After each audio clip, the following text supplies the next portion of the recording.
ஸ்ரீ சாய்ராம். பகவான் ஸ்ரீ சத்யசாயி பாபாவின் தெய்வீக சரித்தம் சத்யம் சிவம் சுந்தரம். பாகம் 3, அத்தியாயம் 2. சென்ற வாரத்தின் தொடர்ச்சி. மக்களின் இதயங்களில் நம்பிக்கை விதைகளை விதைக்கும் திறன் படைத்தவர் பாபா. அந்த விதைகள் முளைத்து வளரும்போது அது அந்த மனிதர்களை பேராசை, வெறுப்பு, அச்சம் என்னும் நோய்களின் பிடியிலிருந்து விடுவிக்கிறது என்று எழுதுகிறார் டாக்டர் முன்ஷி. பல கட்டங்களை உடைய அவரது வாழ்வில் அவர் தொடர்பு கொண்ட கணக்கற்ற பாபாக்களில் இவரும் ஒருவராக இருப்பார் என்ற மன ஒதுக்கத்தோடுதான் டாக்டர் முன்ஷி பாபாவை நெருங்கினார். பாபாவை பற்றிய உண்மையை உணர்ந்து கொண்ட வினாடியிலேயே இந்தியாவின் தலைசிறந்த பத்திரிகைகளில் ஒன்றான 50,000க்கும் மேற்பட்ட பிரதிகள் விற்பனையாகும் அவருடைய பவன்ஸ் ஜேர்னல் என்ற பத்திரிகையில் பாபாவை பற்றி அறிவிக்க தயங்கவில்லை. ஜூலியஸ் சீசர் பிரிட்டனை வெற்றி கொண்ட போது கூறிய வரலாற்று முக்கியத்துவம் நிறைந்த வாசகமான "நான் வந்தேன், கண்டேன், வென்றேன்" என்ற மொழித்தொடரை பயன்படுத்தி "நான் சென்றேன், கண்டேன், வெற்றி கொள்ளப்பட்டேன்" என்று எழுதினார் டாக்டர் முன்ஷி. இந்த அனுபவம் டாக்டர் முன்ஷிக்கு மட்டுமே உரித்தானது அல்ல. பாபாவை நெருங்கி தெளிவும் ஆர்வமும் நிறைந்த பார்வையோடு அவரை காணும் ஒவ்வொருவரும் பெறும் அனுபவம் அதுவே.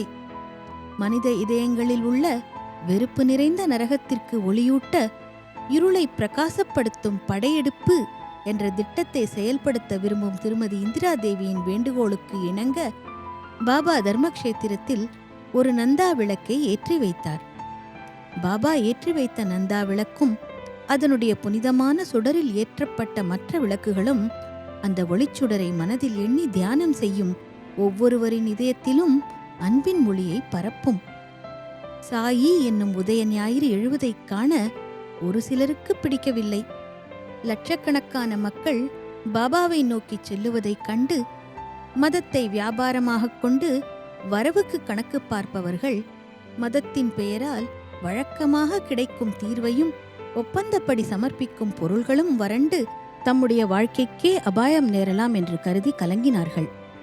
பாபா நம்பிக்கை என்னும் தோட்டத்தில் உள்ள ஒவ்வொரு செடிக்கும் நீர்வார்த்து வளர்ப்பதற்காக வந்துள்ளாரே தவிர பிரிவினையை, கலகத்தை விதைக்க வரவில்லை என்பதை அந்த மனிதர்கள் அறிய மாட்டார்கள். ஒற்றுமையை பரப்ப வந்த இந்த மகா புருஷர் சிலருக்கு சிவபெருமானாகவும், சிலருக்கு மகாவிஷ்ணுவாகவும், சிலருக்கு இயேசு பெருமானாகவும், சிலருக்கு அல்லாவாகவும், சிலருக்கு புத்த பகவானாகவும் அவரவர்களுடைய பார்வைக்கு தக்கபடி காட்சி அளிக்கிறார். மஞ்சள் பத்திரிகைகளில் சில பழிதூற்றுவதிலும் தேவநிந்தனை செய்வதிலும் ஈடுபட்டன. அவைகளில் சில தங்களுக்கிடையில் தோன்றியுள்ள இந்த அபூர்வ சித்தாந்தத்தின் ஆழத்தை தமது சக்திக்கு எட்டிய அளவு அளந்து பார்க்க முடிவு செய்து கொண்டு தமது பத்திரிகை நிருபர்களை பாபாவிடம் அனுப்பின. இந்திய மொழிகளிலும் ஆங்கிலத்திலும் வெளியாகும் சுமார் 30க்கும் மேற்பட்ட சிறந்த பத்திரிகையாளர்களின் நிருபர்கள் மே மாதம் 21ஆம் தேதி தர்மக்ஷேத்திரத்திற்கு வந்தனர். அவர்கள் பாபாவிடம் கேட்ட கேள்வியே அவர்களுடைய ஆவலை வெளிப்படுத்தின. அற்புதங்கள் நிகழ்த்துவதன் காரணத்தையும் நிகழ்த்தப்படும் முறைகளையும் அவர்கள் அறிய விரும்பினர். அற்புதங்கள் தெய்வீகத்திற்கு சாட்சியே தவிர தெய்வீகத்தை நிரூபிப்பதற்காக நிகழ்த்தப்படவில்லை என்றார் பாபா. அன்பு என்னை அளிக்கும்படி தூண்டுகிறது. நான் அளிக்க விரும்பும் போது அந்த பொருள் தயாராக இருக்கிறது என்றார் பாபா. என் சங்கல்பத்தால் வானத்தை பூமியாக்கவும், பூமியை வானமாக்கவும் கூட என்னால் முடியும். இறைவனின் வல்லமைக்கு அது ஒன்று மட்டுமே அடையாளமல்ல.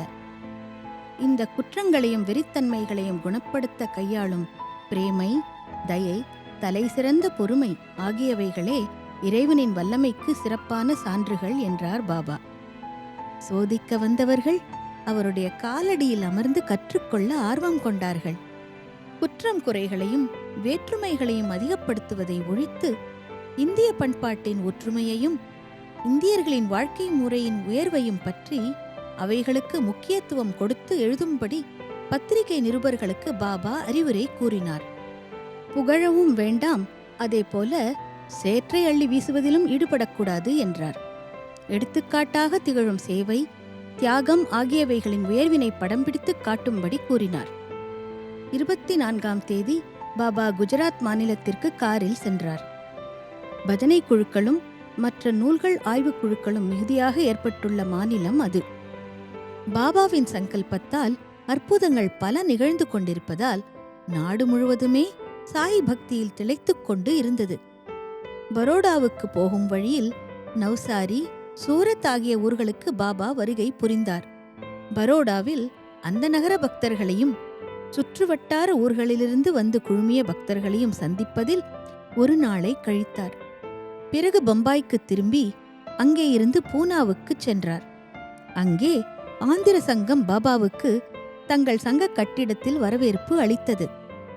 பாபா மொழி, இன, பிரதேச பெயர்களுக்கு முக்கியத்துவம் அளித்து அங்கே செல்லவில்லை. புவியியல் பிரிவில் எந்த பகுதியைச் சேர்ந்த மக்களும் பாபா தமக்கே சொந்தமானவர் என்று வாதாட முடியாது. அவர் மனிதகுலம் முழுவதற்கும் சொந்தமானவர். அங்கே பேசும்போது மனித குலத்தை பற்றியுள்ள நோயை குறித்தும் பன்னெடுங்காலத்திற்கு முன்பாகவே இந்நாட்டு மகான்களும் சாதுக்களும் கண்டுபிடித்த மிக உயர்ந்த நம்பத்தகுந்த சிகிச்சை முறைகளை பற்றியும் பாபா பேசினார். பூனா மக்கள் அவருடைய தரிசனத்தையும் சொற்பொழிவு என்னும் அமிர்தத்தையும் பெற்று மகிழ்ந்தனர். ஹைதராபாத்துக்கு வரும் வழியில் ஷோலாப்பூரில் இறங்கினார்.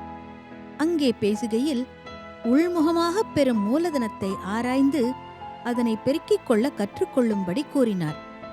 உன்னிடம் அசைக்க முடியாத நம்பிக்கை கொள். நல்வாழ்வு வாழ, நீண்ட நாள் வாழ உன் சக்தியிடம் நம்பிக்கை கொள். மற்றவர்களுக்கு உதவியாக இருக்க உன் திறமையின் மேல் நம்பிக்கை கொள் என்றார். ஹைதராபாத்தில் அவர் அளித்த செய்தி கூட சஞ்சலமான, சொல் கேளாத மனத்துக்கு சக்தி அளிக்கும் மருந்தாக இருந்தது. மகிழ்ச்சியாகவும் உற்சாகத்தோடும் இரு. இறைவனிடம் நீ கொண்ட நம்பிக்கையை வளர்த்துக்கொள். நன்மக்களின் கூட்டுறவை நாடு.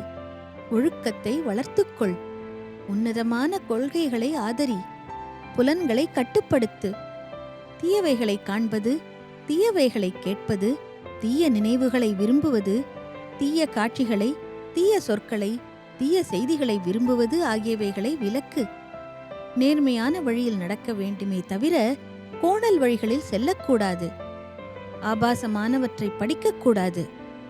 இழிந்த திரைப்படங்களை பார்க்கக்கூடாது.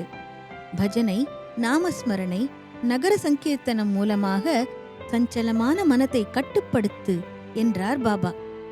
ஜூன் மாதம் 10ஆம் நாள் பாபா பிரசாந்தி நிலையத்திற்கு திரும்பினார்.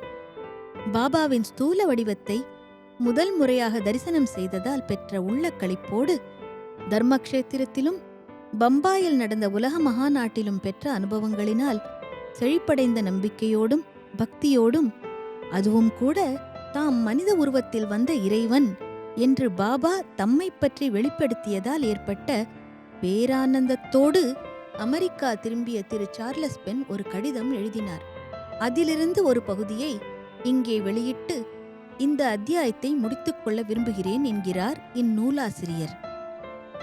அமெரிக்காவில் திரு சார்லஸ் பென் அவர்களின் வீட்டில் பாபா அவருக்கு முன் தோன்றி, சார்லஸ், மீட்சி பெற விரும்பும் ஆயிரக்கணக்கான சாதகர்கள் வினாடி நேரமாவது என்னை தரிசிக்க வேண்டும் என்று தவித்ததை நீ பம்பாயில் பார்த்தாய். உடற்கூட்டுக்கு அப்பால் கண்களுக்கு புலப்படாத என்னை அடையத் தவிக்கும் எண்ணற்ற ஜீவன்களோடு இவர்களை ஒப்பிட்டால் கடலுக்கு முன்னால் ஒரு நீர்த்துளி போன்று காட்சி தருகிறார்கள் இவர்கள். அனைவருக்கும் நான் என் அன்பையும் சாந்தியையும் வழங்குகிறேன். விடுதலை பெற உதவுகிறேன். பூத உடலோடு என்னிடம் வருபவர்கள் அவர்களின் நல்வினை பயனாக என் உண்மைத்தன்மையை காணத் தொடங்கும் நிலையை எய்தியவர்கள், என்னை ஸ்தூல உருவத்தில் காண வேண்டும் என்று கண்ணீர் விட்டவர்களின் பிரார்த்தனைகள் நிறைவேற்றப்பட்டன. அவர்கள் அனைவருக்கும் என்னை தரிசிக்கும் வாய்ப்புகளை அளிக்கிறேன். அவர்கள் என் அன்பை பெறும் தகுதி பெற்றவர்கள். மேலும் சார்லஸ், என்னை பருப்பொருள் வடிவில் ஒரு நாளும் காணாதவர்களும் இருக்கிறார்கள். அவர்கள் தங்கள் நண்பர்கள் மூலமாகவோ புத்தகம், படம் ஆகியவைகள் மூலமாகவோ என்னை அடைகிறார்கள். அவர்கள் ஒவ்வொருவருக்கும் உள்ளத்தின் ஆழத்திலிருந்து பிரார்த்திப்பார்களேயானால் அவர்களின் உள்ளங்களில் என் தரிசனத்தை அளிக்கிறேன். உடலுக்கு அப்பாற்பட்டவர்களாக தங்களை தெய்வீகமான ஜீவன்களாக காணும் இவர்களை நான் மிகவும் அதிகமாக நேசிக்கிறேன். ஆத்ம சாட்சா்காரத்தை நோக்கிச் செல்லும் உண்மையான முன்னேற்றம் இது. இவர்கள் தியானத்தில் இறைவனைக் கண்டு நேசிப்பதால் மீட்சியும் சாந்தியும் பெறுகிறார்கள். என்னை பல நாம ரூபங்களை உடைய ரகமான பரம்பொருளாக எண்ணி தியானம் செய்பவர்கள் அனைவரும் சாந்தியை பெறுவார்கள் என்று கூறினார் பாபா. சாயி அன்பர்களே, அத்தியாயம் 2 இத்துடன் நிறைவடைகிறது. ஜெய் சாய்ராம்.